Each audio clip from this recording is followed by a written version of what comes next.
একদিকে আনন্দপুরে অগ্নিকাণ্ডের ঘটনায় আপনারা শুনলেন যে মৃতের সংখ্যা বেড়ে দাঁড়ালো 19, আর অন্যদিকে বেশ কয়েকজন কিন্তু এখনো নিখোঁজদের মধ্যে রয়েছেন পাঁশকুড়ার চক গৌরাঙ্গ গ্রামের বাসিন্দা বাসুদেব বেরা। আগে মুম্বাইয়ে কাজ করতেন তিনি, মাস দুয়েক আগে আনন্দপুরে কাজ করতে আসেন।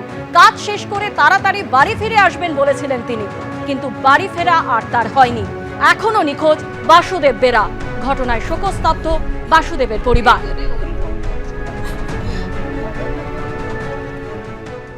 বাইরে কাজ করতো, করার পরে এইখানে ভালো লাগেনি, মানে বাইরে থাকতে ভালো লাগেনি। যেহেতু বয়স হচ্ছে, লাতিপুতি আছে, বৌমা আছে, মা আছে, ওই জন্য ওইখানে লোকের সাথে, মানে এইখানে লোকের সাথে কথা বলে ওইখানে কাজে গেছে। আগে একবার 20 দিন কাজ করে বাড়িতে এসছিল, তারপরে এই মঙ্গলবারে কাজে গেছে। রাত্রিবেলা 11টার দিকে ফোন করছে যে বাড়ি আজ সকালবেলা বাড়ি চলে আসবো। তারপরে থেকে তো আর ফোনও লাগেনি। আনন্দপুরের ঘটনা নিয়ে রাজনৈতিক তরজাও কিন্তু তুঙ্গে। রাজ্যকে আক্রমণ শানিয়ে বিরোধী দলনেতা শুভেন্দু অধিকারী কি বলেছেন শোনাবো। প্রমাণ হয়েছে এই রাজ্যে সরকার নেই। সরকার কার্যত চোখ বন্ধ করে আছেন এবং মুখ্যমন্ত্রী তার বাড়ির অদূরে এই ঘটনা ঘটার পরেও তিনি একাধিক আনন্দ অনুষ্ঠান, রাজনৈতিক কর্মসূচি, আইপ্যাক প্রণীত নানা ধরনের নির্বাচনী নাটক, ড্রামাতে অংশগ্রহণ করছেন, কিন্তু আনন্দপুরে তিনি যাওয়ার একবারও সময় পাননি। পরিবারগুলোর খোঁজ নেওয়ারও সময় পাননি। আমাদের মনে হয়েছে যেহেতু যারা মারা গেছে তাদের মধ্যে কেউ বিশেষ সম্প্রদায়ের বা বিশেষ ভোট ব্যাংকের কেউ নেই, তাই মাননীয় মুখ্যমন্ত্রী তার রাজধর্ম বা মানবিক ধর্ম পালন করার ন্যূনতম সৌজন্য দেখাতে পারেননি।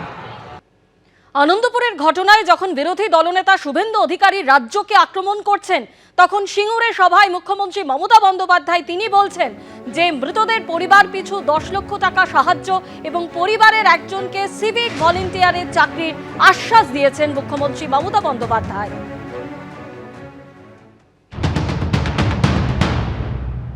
কালকে আমাদের কিছু বন্ধু প্রাইভেট কোম্পানিতে কাজ করতে গিয়ে মারা গিয়েছেন। আমি ববিকে পাঠিয়েছিলাম, অরূপকে পাঠিয়েছিলাম, তাদের পরিবারকে 10 লক্ষ টাকা করে বাও মোমোও দিচ্ছে, ওয়াও মোমো, এবং ডেকোরেটররাও 5 লাখ টাকা করে দিচ্ছে। এবং পুলিশকে আমি বলেছি তাদের পরিবারকে একজন করে সিভিকে চাকরি দেওয়ার জন্য। আমরা কিন্তু আপনাদের মতো অমানবিক নই, এটা মাথায় রাখবেন। মৃত্যুপুরী আনন্দপুর অগ্নিকাণ্ডে আরো বাড়ল মৃত্যু। অগ্নিকাণ্ডের পর আরো 3 জনের দেহাংশ উদ্ধার। অগ্নিকাণ্ডে মৃতের সংখ্যা বেড়ে দাঁড়ালো 19। সরাসরি আমাদের প্রতিনিধি হিন্দল দে এই মুহূর্তে আমাদের সঙ্গে রয়েছেন। হিন্দল, এই আশঙ্কা ছিলই যে মৃতের সংখ্যা আরো বাড়তে পারে, আরো 3 জনের দেহাংশ উদ্ধার হলো, অন্যদিকে আরো বেশ কয়েকজন নিখোঁজ বলেই জানা যাচ্ছে।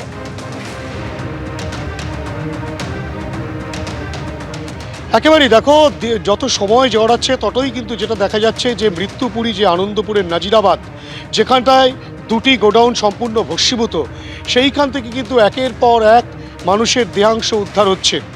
তুমি জানো যে 26 তারিখ যখন আগুন লাগে ভোর 3টে নাগাদ, সেই সময় থেকে 26 তারিখে মোট 8 জনের দেহাংশ উদ্ধার হয়। তার পরবর্তী ক্ষেত্রে গতকাল অর্থাৎ কিনা 27শে জানুয়ারি সেখানে কিন্তু মোট 8 জনের দেহাংশ উদ্ধার হয়। তার মধ্যে তোমাকে দেখাবো, শুভঙ্কর লাহাকে বলবো দেখাতে, এই যে সামনের যে গোডাউনটি রয়েছে এটি কিন্তু সেই খাদ্য বিপণীর যে গোডাউন ছিল সেখানে, এবং সেখান থেকে 3 জনের দেহাংশ উদ্ধার হয়েছে।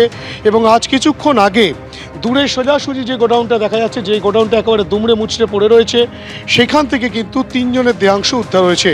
অর্থাৎ প্রথম দিন 8, গতকাল 8, 16 জন, এবং আজকে এখনও পর্যন্ত 3 জনের দেহাংশ উদ্ধার হয়েছে।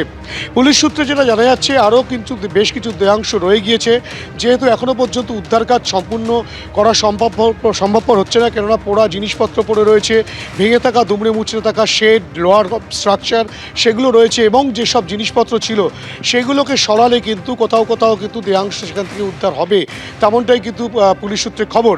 কেননা পুলিশ প্রথম থেকেই বলছিল যে পুলিশের তালিকায় মোট 26 জন নিখোঁজ, তেমনটাই পরিবারের সদস্যরা অভিযোগ জানিয়েছেন। এবং সেই অভিযোগের পরিপ্রেক্ষিতে পুলিশ তদন্ত প্রক্রিয়া শুরু করে, তল্লাশি প্রক্রিয়া শুরু করে এবং সেই প্রক্রিয়ায় কিন্তু এখনও পর্যন্ত 19 জনের দেহাংশ উদ্ধার হয়েছে। কিন্তু এই 19 জনই কি এই 26 জন নিখোঁজ যে মানুষজন তারাই, সেটা কিন্তু এখনও পর্যন্ত নিশ্চিত নয়, কেননা যেহেতু তাদের শনাক্তকরণ এখনও পর্যন্ত সম্ভবপর হয়নি। ডিএনএ টেস্টের মাধ্যমে ডিএনএ স্যাম্পল ম্যাচ করার পরে কিন্তু জানা যাবে কোনটা কার দেহ এবং তারপরে তার সেই দেহাংশগুলো তার পরিবারের হাতে তুলে দেওয়া হবে।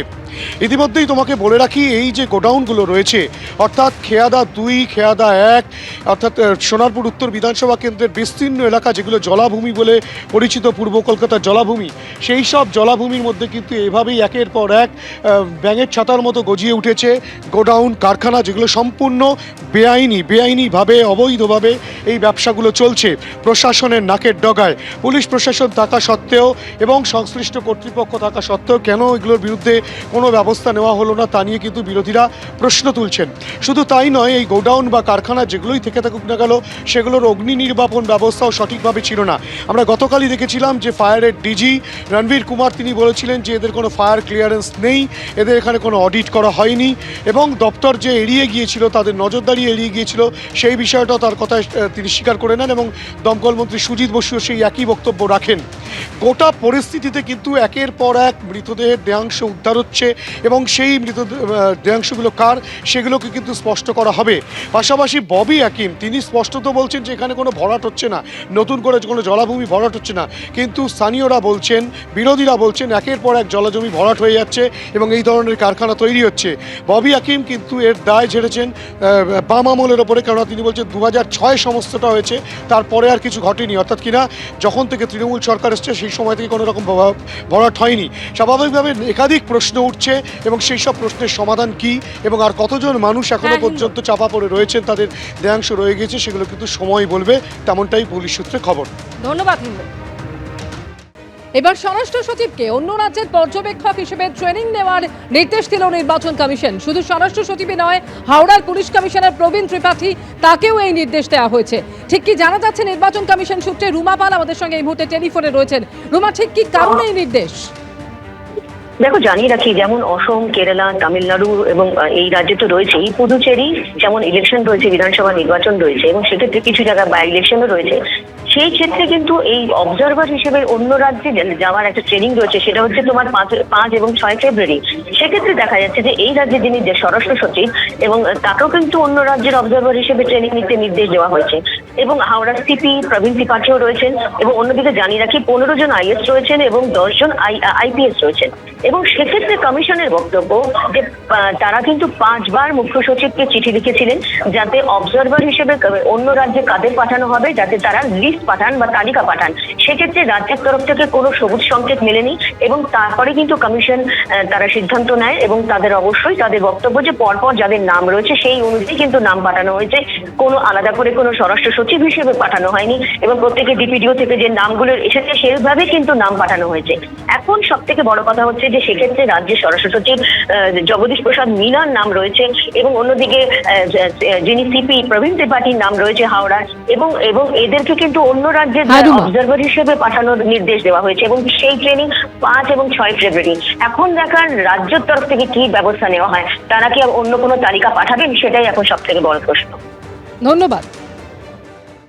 এবিপি আনন্দ, এগিয়ে থাকে, এগিয়ে রাখে।